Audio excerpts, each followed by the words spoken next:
Thank you. Thank you. Oh, I love that. Thank you. Thank you. Thank you, Joe, and thank you, Massachusetts, for the great honor of serving as your senator. Thank you, guys. What a night. Wow. Michelle Obama, Cory Booker, and we still have Bernie coming up.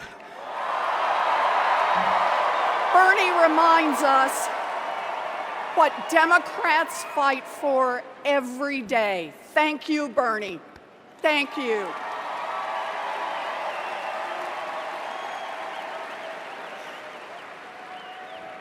Now, we are here tonight because America faces a choice, the choice of a new president.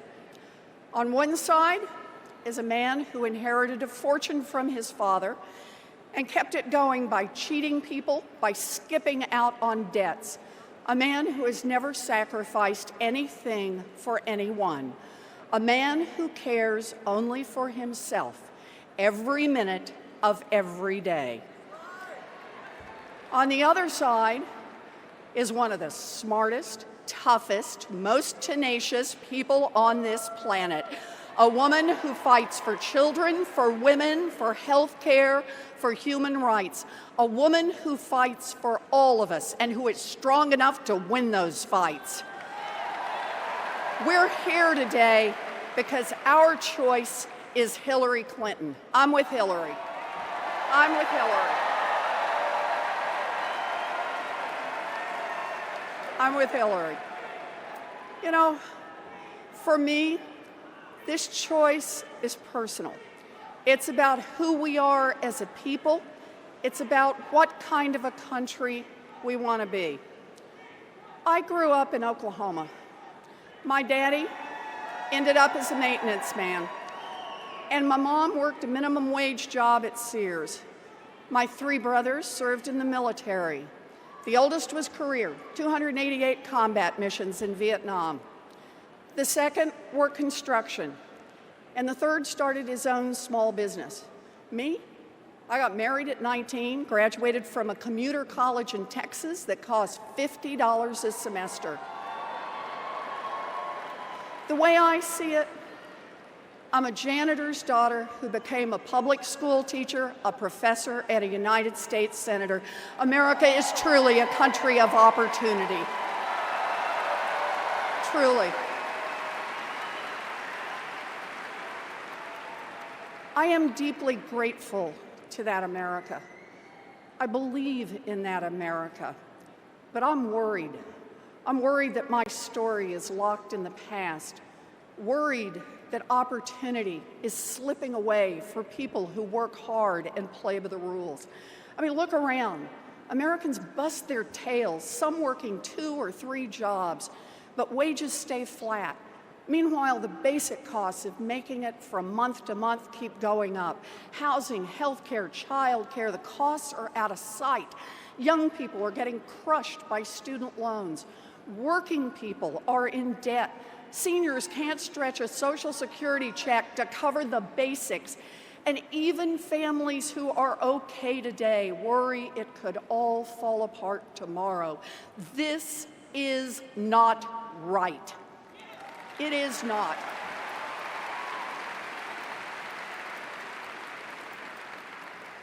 And here's the thing. America isn't going broke. The stock market is breaking records. Corporate profits are at all-time highs. CEOs make tens of millions of dollars. There's lots of wealth in America, but it isn't trickling down to hardworking families like yours. Does anyone here have a problem with that?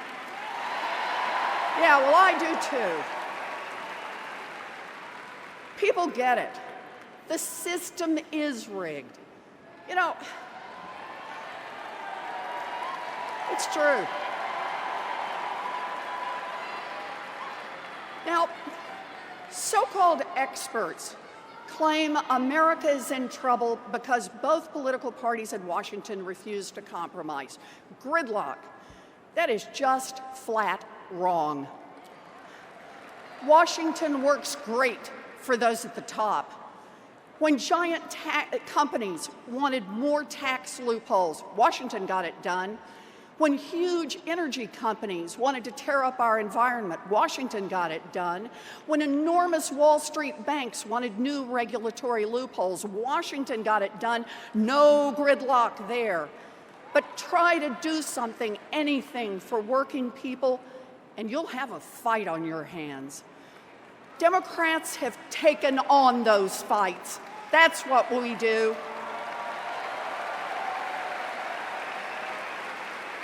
Democrats fought to get health insurance for more Americans. Democrats fought for a strong consumer agency so big banks can't cheat people. We fought, we won, and we improved the lives of millions of people. Thank you, Barack Obama.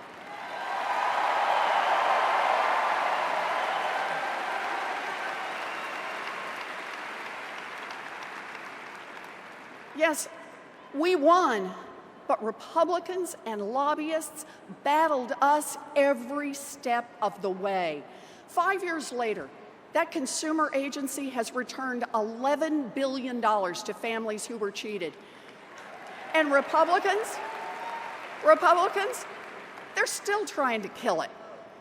Now look, I'm not someone who thinks that Republicans are always wrong and Democrats are always right. There's enough blame to go around.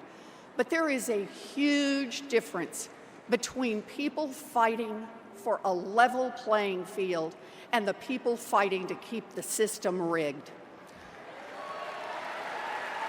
Look at Congress since the Republicans took over. Democrats proposed refinancing student loans, and Republicans, they said no. Democrats proposed ending tax breaks for corporations that ship jobs overseas, and Republicans, they said no. Democrats proposed raising the minimum wage, and Republicans, they said no. So to every Republican in Congress who said no, this November, the American people are coming for you. Yeah. Yep. Yes. That's right.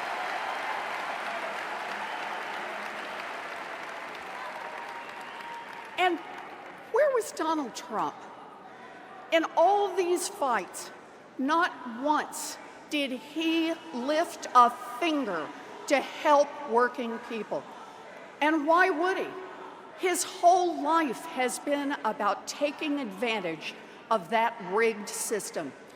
Time after time, he preyed on working people, people in debt, people who had fallen on hard times.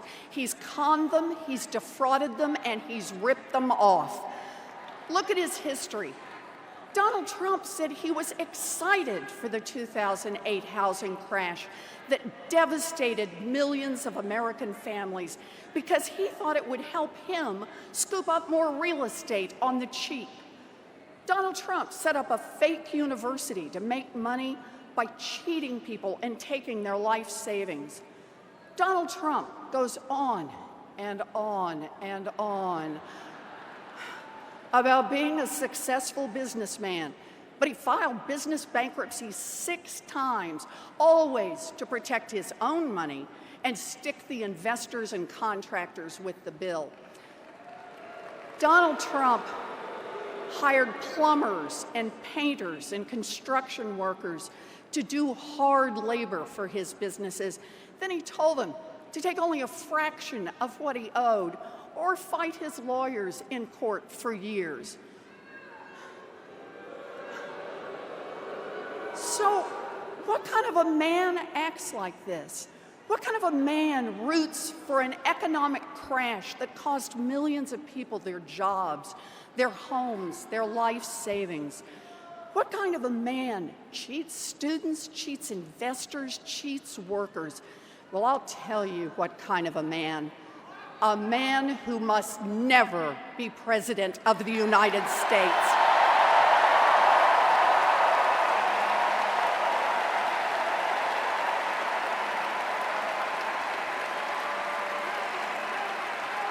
Never. And we've got the leaders to make it happen. Hillary Clinton and Tim Kaine. They're going to make it happen. You bet.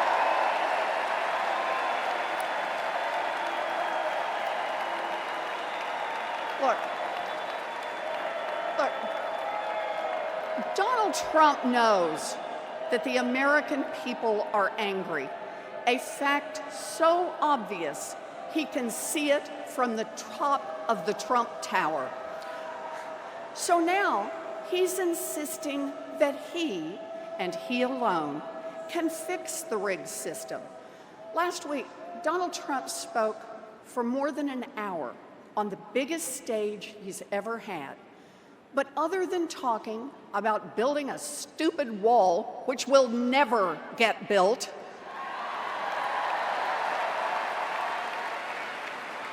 other than that wall, did you hear any actual ideas? Did you hear even one solid proposal from Trump for increasing incomes, or improving your kids' education, or creating even one single good-paying job? Look, let's face it, Donald Trump has no real plans for jobs or for college kids or for seniors, no plans to make anything great for anyone except rich guys like Donald Trump.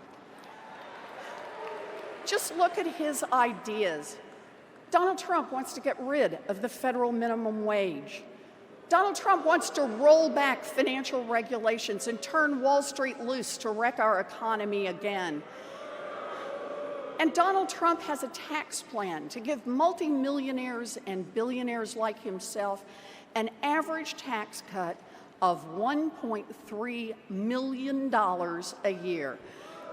You know, you're struggling to put your kids through college, and Donald Trump thinks he needs a $1 million tax break? Trump's entire campaign is just one more late-night Trump infomercial. Hand over your money, your jobs, your children's future, and the great Trump hot air machine will reveal all the answers.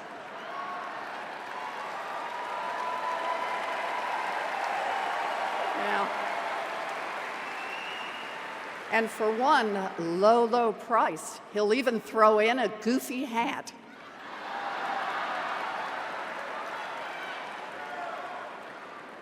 And here's the really ugly underside to his pitch. Trump thinks he can win votes by fanning the flames of fear and hatred, by turning neighbor against neighbor, by persuading you that the real problem in America is your fellow Americans, people who don't look like you or don't talk like you or don't worship like you. He even picked a vice president famous for trying to make it legal to openly discriminate against gays and lesbians.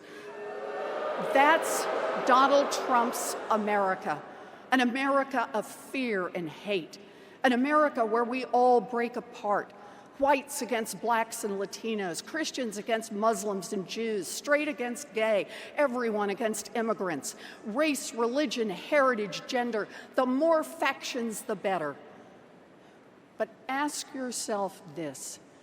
When white workers in Ohio are pitted against black workers in North Carolina or Latino workers in Florida, who really benefits? Divide and conquer is an old story in America. Dr. Martin Luther King knew it. After his march from Selma to Montgomery, he spoke of how segregation was created to keep people divided.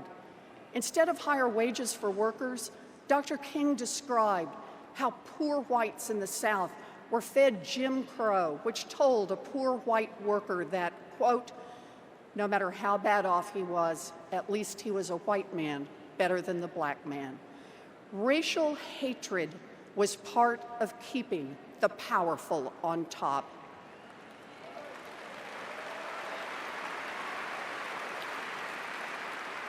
When we turn on each other, Bankers can run our economy for Wall Street. Oil companies can fight off clean energy. And giant corporations can ship the last good jobs overseas. When we turn on each other, rich guys like Trump can push through more tax breaks for themselves. And then we'll never have enough money to support our schools or rebuild our highways or invest in our kids' future. When we turn on each other, we can't unite to fight back against a rigged system. Well, I've got news for Donald Trump. The American people are not falling for it. We've seen this ugliness before, and we are not going to be Donald Trump's hate-filled America. Not now, not ever.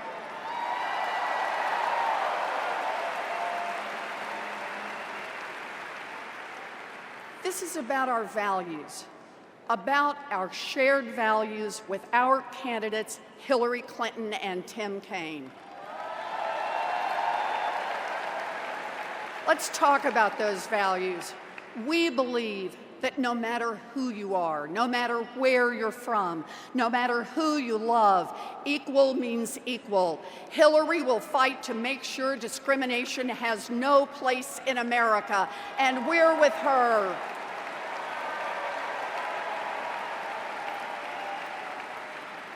We believe that no one who works full-time should live in poverty. Hillary will fight for raising the minimum wage, fair scheduling, paid family and medical leave, and we're with her.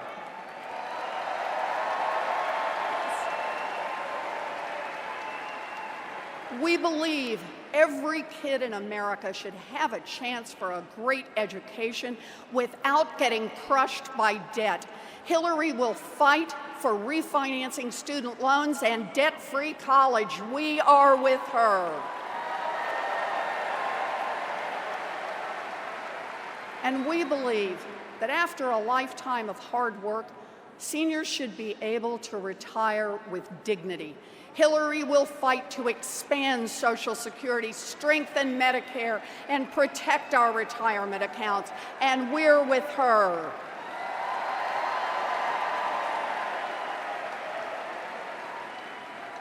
We believe that oil companies shouldn't call the shots in Washington, that science matters, that climate change is real. Hillary will fight to preserve this earth for our children and grandchildren, and we're with her.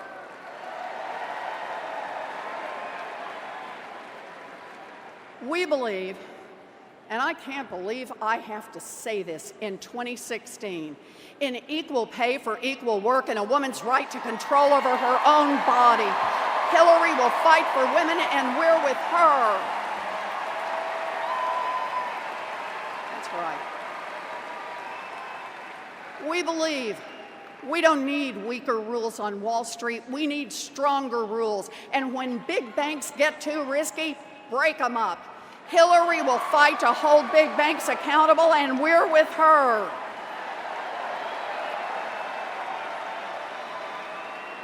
And we believe that the United States should never sign trade deals that help giant corporations but leave workers in the dirt. Hillary will fight for American workers, and we're with her.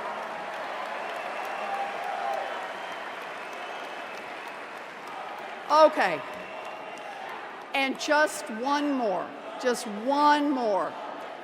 We believe we must get big money out of politics and root out corruption.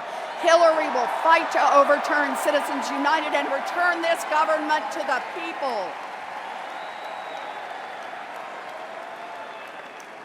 If you believe that America must work for all of us, not just for the rich and powerful, if you believe we must reject the politics of fear and division, if you believe that we are stronger together, then let's work our hearts out to make Hillary Clinton the next president of the United States.